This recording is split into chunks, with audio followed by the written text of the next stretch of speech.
Welcome back to the 5280 pitch, women's soccer at altitude. I'm Kate Hanson.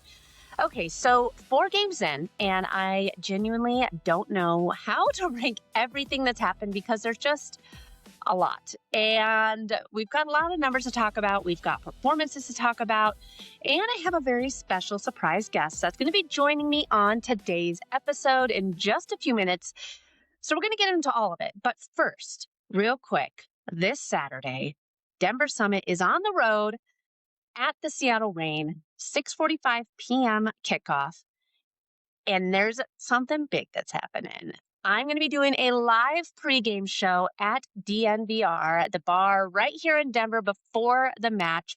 Come out, meet me, watch the game with other Denver Summit fans who are just as obsessed with this team as you are. DNVR. It's off of Colfax.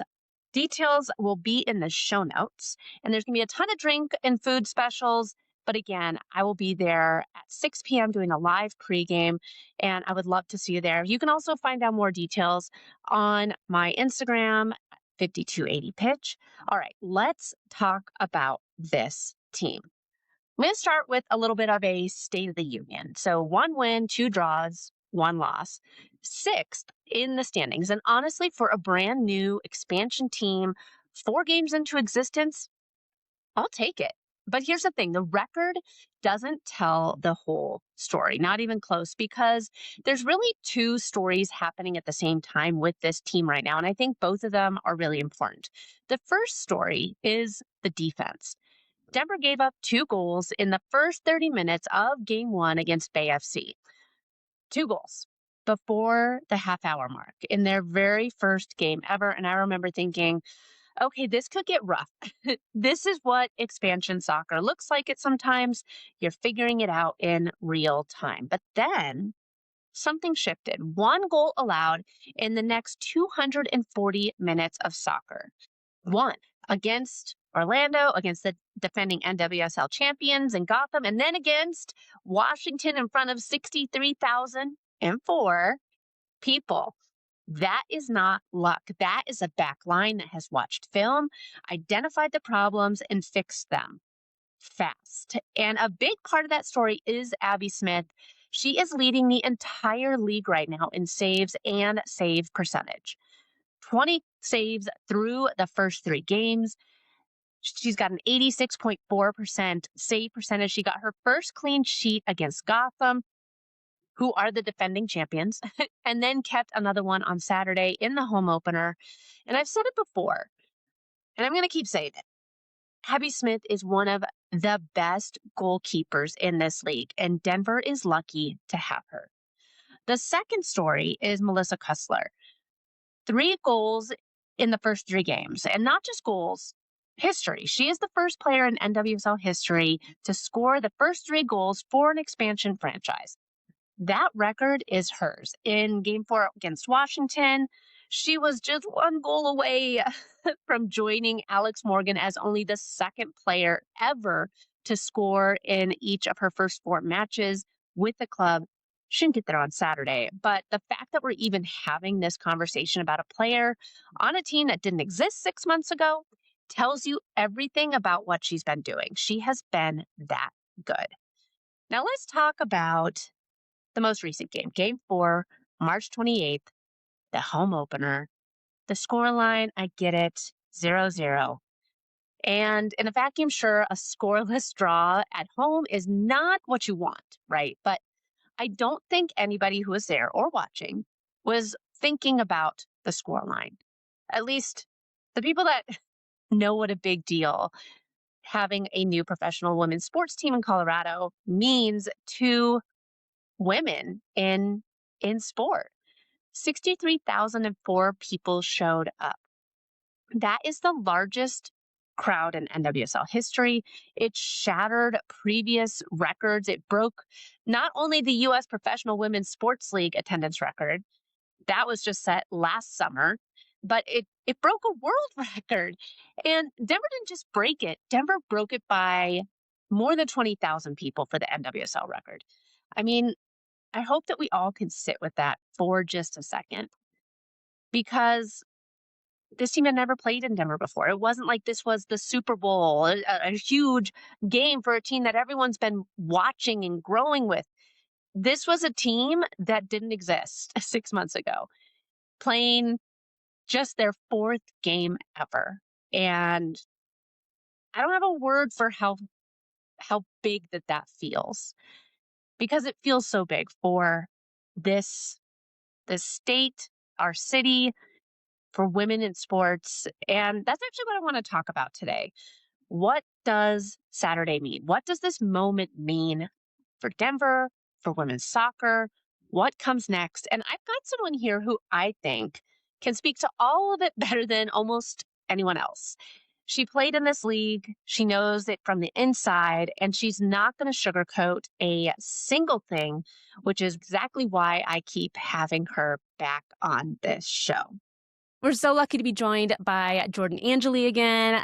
She was the woman of, well, the match on Saturday. If you all were there, she was on the big screen. I feel, Jordan, you've been everywhere with this team over the past few weeks. I'm so thankful that you were able to make time to join us again on the 5280 pitch. And I wanted to get your thoughts about what the first 4 games of the season looked like, what it was like at Mile High on Saturday. And since that's still so fresh in my mind, let's start there. How was it seeing this team that started as just a concept of or Denver? And here we are, nearly, I mean, we were so close to selling out that stadium. How cool. 63,004 people came. What was that like being on the field, seeing all those people here for women's soccer? It was incredible. It's hard to really find the right words to describe what it was like to be there and to get to experience so many different things. Like, I feel like I lived many different lives even during that game with all the different experiences that I had. But the moment that it really hit me and the emotions took over was when the team walked out onto the field, next to the Washington Spirit, and they're in their 2 lines, and the PA announcer said, "Denver, welcome to the pitch for the very first time. You're Denver Summit FC." And it was like, firework, firework, firework. And the roar of the crowd just penetrated me. And I put my hands over my face, and I was like, honestly, like, I couldn't even imagine it be this big. To me, God just like totally did bigger things than I could ever think, dream, or imagine. And just to be able to experience that alongside so many of my family members, my friends, former players that are from Colorado who got to experience it, and with the players too, and the owners, and gosh, so many people. It just was incredible. Really Yeah. incredible. Well, and I mean, as we saw in the post-game interview with Janine, she said, if you guys were watching anything, if you build it, they will come. And you've played in this league. You know what NWSL crowds look like. How far has it come? I only laugh because, I mean, if people would have known some of the places we've started, and I know that there has been a couple of posts showing like the first game versus this game and the differences there.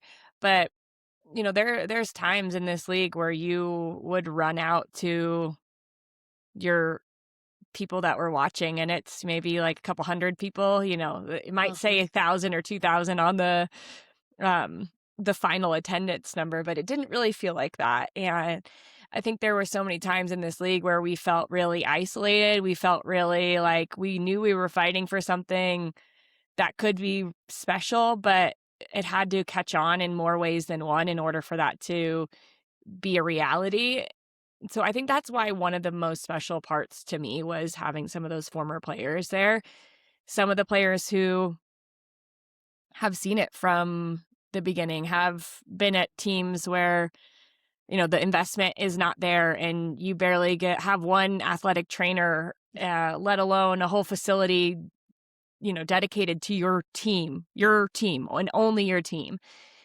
And to stand there and for them to get to experience that and say, hey, I laid a brick. That was the foundation of this. I laid one of those bricks, and next to yours and next to this person's, we built something that was sturdy enough for them to then really, truly reach for the ceiling and break the ceiling and do something big. So, gosh, this league has come a long ways. And I think one of the coolest parts about Saturday is we still have more growth to go. We didn't sell out that stadium, Kate. So I think we can sell out that stadium is one of the cool things that I've been thinking about, and realizing that, man, there's just really there's no way to like restrict this anymore. It's going to continue to grow, and it feels like we're on the precipice of something really cool. What do you think that says, not just about Denver, but about where women's soccer in general is right now?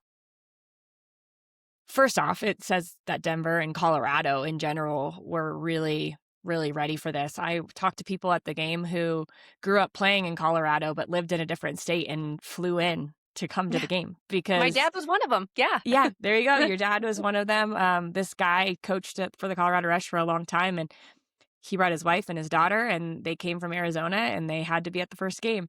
So I think, for just speaking to that, Colorado was really ready for this, and we've lived here for long enough and covered sports in the Colorado area. We know that the support for sports teams in this region is incredible.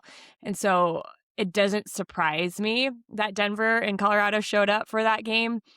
And it just makes me feel like there's still a lot of growth to go. And I think that's why a lot of people are investing in women's sports, is because the upside is gigantic. And you can see that we're just scratching the surface. So I'm looking forward to what that means to NWSL and what ownership groups say, because now it's been 3 years in a row. We broke the record at Wrigley Field in Chicago.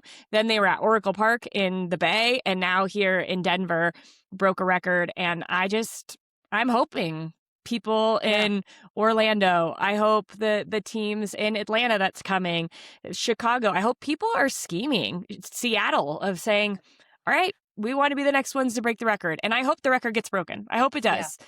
And I hope it gets broken soon, because I think it's now created a little bit of a competition within the ownership groups to be like, all right, well, who's going to go next? Yeah. Well, and I think that's exactly what is needed for NWSL. I feel like there's a lot of, this is a moment energy, and obviously it's earned, but this is where Denver, I think, has given it legs to be something that's a goal for every other team. So I mean, I think that it's phenomenal with how much the sport has grown just over this past year. So as you were watching this, the players on the field. Wait, before we go on, I want to know how the game was for you.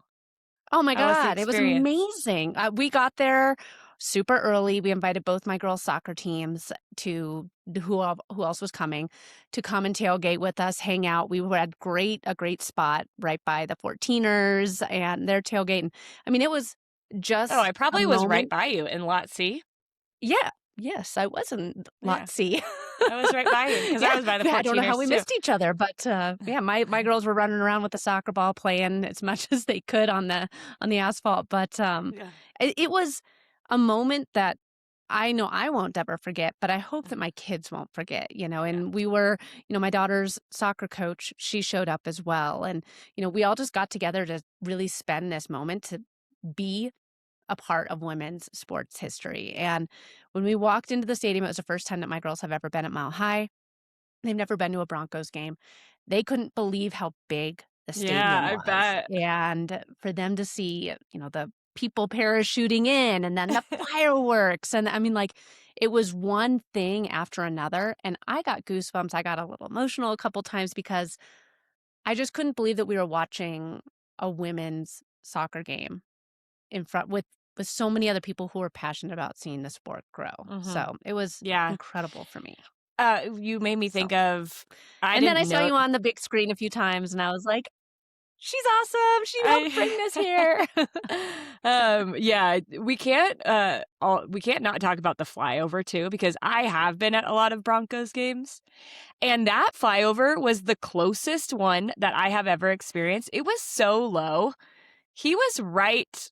It was so low. It was so low. Rattled my chest. That was so cool. Well, and I think that, like I didn't know if there was going to be a flyover because, I was like, oh, well, it'd be cool. They do it for the Broncos, but I Yeah, don't I know if didn't even we're going think to get about that it. for So us. I was And so like, ah. I didn't tell my girls. Yeah, everything by the Denver Summit team. So Abby Smith was Yeah. on the podcast on Tuesday, and she was talking about how the production was put together. And she's like, the people behind the scenes that were able to do all this, kudos to them. Like, what an Oh my gosh. incredible production they put on. And hopefully, I mean, I know for the players it was memory making, but I know it was memory making They, for me. I hope it was for everybody. yeah, they essentially threw a Super Bowl for their first game ever. For sure. Yeah. First I game mean, ever. They've never put on a game before in Colorado, and they're like, "Oh, we'll just do the most." So yeah, I know every a lot game of after people. this is going to feel so easy. Yeah, a lot of people on the staff were talking about how they barely got any sleep. They were ready, they were ready for the game to be over. So I know that they put a lot of work into it, and after talking to them, they were able to enjoy the day with all of the work that they had to prepare for that. So just kudos to the staff who sacrificed to make sure that that was really something that worked out and was monumental in not just the feat of the fans, but what the spectacle was as well. Now, you've been watching this team for 4 games now. We've had the opportunity to see, 1 win, 2 draws, 1 loss, which I really can't fault the team for because we played the majority of the game with 10 players. But so far, what stands out to you? Like, what has impressed you that maybe casual fans aren't fully appreciating? I've really been impressed just with the build of the team and how they compose the roster. I think it shows a lot of acknowledgement about what the league is like and how what you need to succeed in the league. If you look at our back line in that last game, it was So Carson Pickett, Megan Reed, Kaylee Kurtz, Janine Sonis, and Abby Smith. And yeah.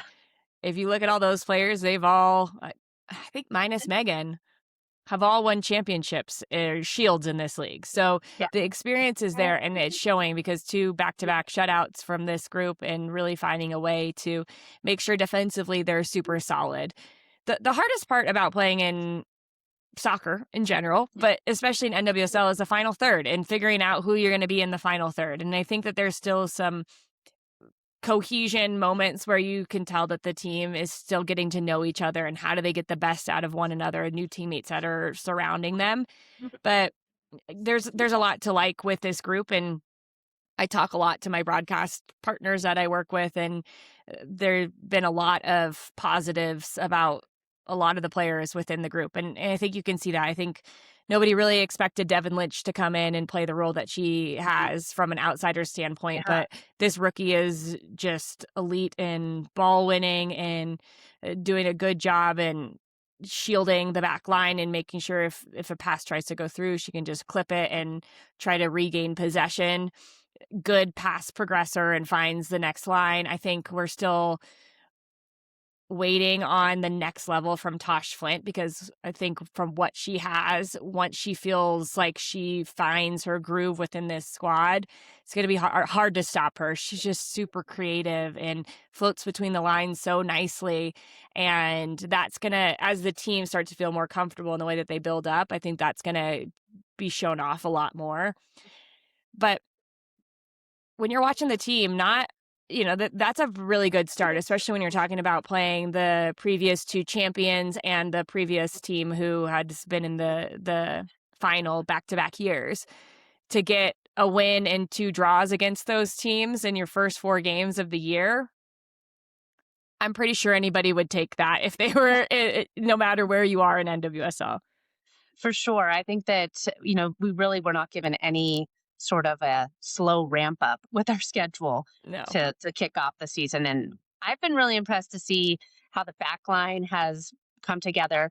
Melissa Kössler has 3 goals in 3 games, first player in league history to score first 3 goals in an expansion franchise. What do you see from Melissa that's really making her so dangerous for other teams in this league? Yeah. Kössler's so good. Good target play, can hold the ball up against the back line, but deceptively quick, which Yeah. is one of the things that even when I'm watching the game, I kind of know as much about the players as everybody else does. So I'm watching sometimes them for second and third time as the games get played out. And the way she can turn on the jets and get by people, you need that in this league. Speed kills. And you have to have the ability to stretch a back line, because then that's going to open up pockets for the players in behind to be creative and find the next pass. So I think she's done a really good job of understanding what the game has given them and saying, all right, in this moment, I can get in behind the back line. They're a little bit high. Or in this moment, I'm going to check into feet and just be that connector pass. So her IQ about the game, which I'm not shocked about coming from Germany. They're just so tactically proficient. She's done a really good job of adapting to NWSL and being exactly what she needs to be from a target number 9. Yeah, I love the term deceptively fast, because there's times where I'm like, oh man, there's no way she's going to catch that through ball. And I'm like, she caught it. She's good, so it's great. I feel that she's been really exciting to watch, and I feel like she's kind of been our secret weapon, because this is her first year in the Yeah. NWSL, and Not so secret anymore. Now yeah, that she scored 3 and 3. and Abby Smith has just been on fire for the summit. I mean, she's leading the league in saves. She's been up for NWSL Player of the Week twice now. I know we're only 4 weeks in, but I mean, that's a lot to say from somebody who was considering retirement just, a couple years ago. So I mean, like, what have you seen from her as an analyst, and how much of what she's doing is really kind of holding this team together, do you think? I can't imagine being a goalkeeper in this league, because there are only 16 spots. And, if you think about every other field player, there's multiple opportunities on each team to get out on the field, typically.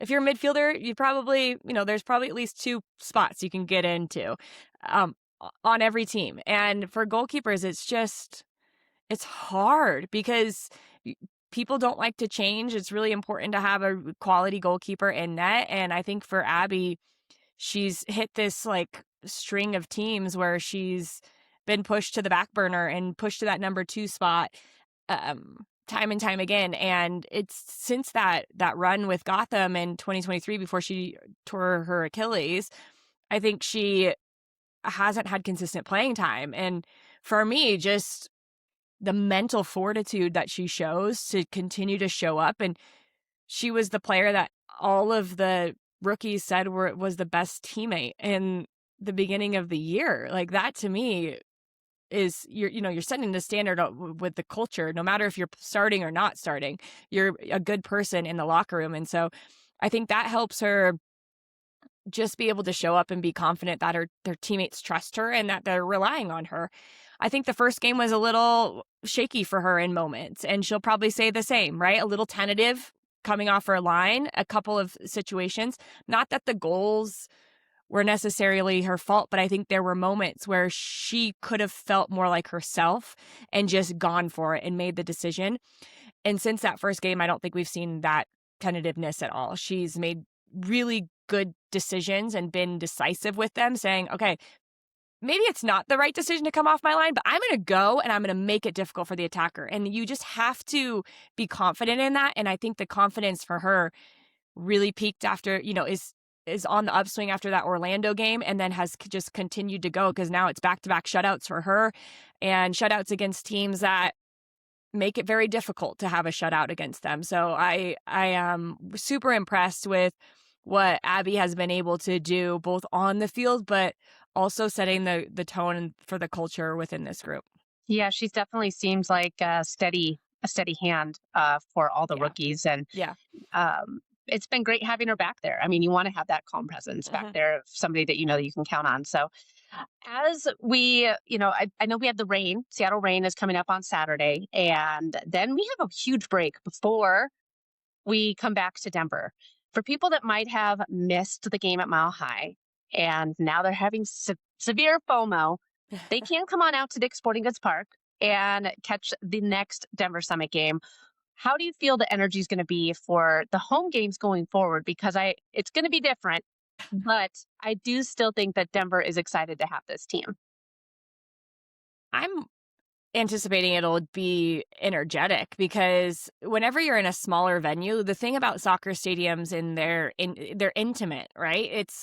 I think Dick's holds 18 or 19,000. I can't remember what the number is.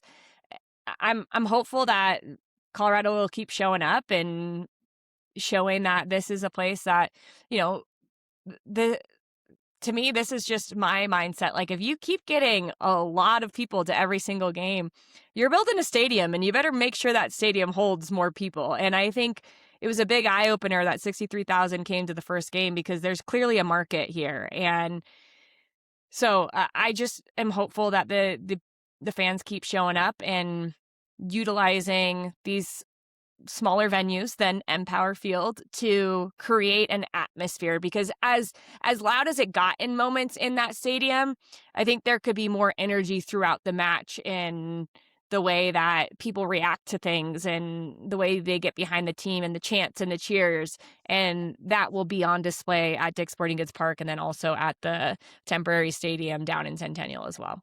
Yeah, I love it. Well, Jordan, always love having you on. Where can people find you? What are you working on right now that they can maybe catch up with you on, other than seeing you on big screens throughout I Denver? know. Yeah. Well, I'm finally back to my regular scheduled programming this weekend, back on call. So I'm on the Boston San Diego game on Friday on NWSL Plus, and then I'm on an ESPN package this year. So I'll be on the ESPN game on Sunday. I think it is Bay, Washington. So make sure you tune in to ESPN.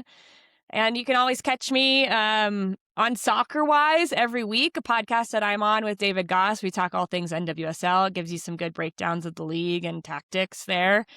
Yeah, and Awesome. say hi to me on social, Jordy at Jordangeli.